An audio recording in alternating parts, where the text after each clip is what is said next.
Hello everyone, welcome back to my channel.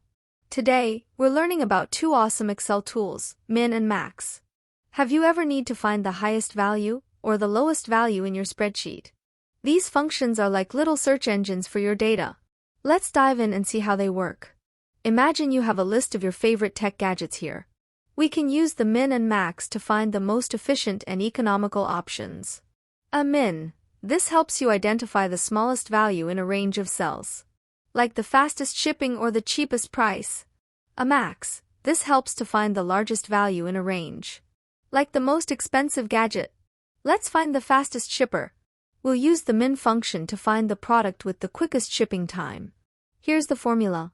Type equals min bracket open, then select the range of shipping times, close the bracket and hit the enter.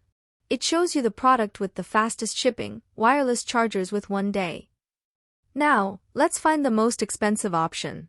We'll use the max function this time. Just like min, we use equals max, bracket open, then select the range of price and hit enter, and you'll see the product with the highest price, that is laptop, at $799.99, allowing you to identify potentially overpriced items.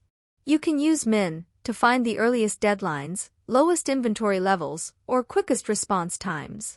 Use max to identify the highest sales figures, top performers, or most expensive products.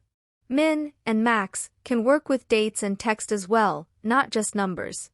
We'll explore these advanced applications in another video. Try using min and max on your own data. Find the smallest or biggest numbers in your lists to learn more. Thanks for watching. Don't forget to like, share, and subscribe for more Excel tutorials to unlock your inner Excel wizard. Until next time, happy excelling!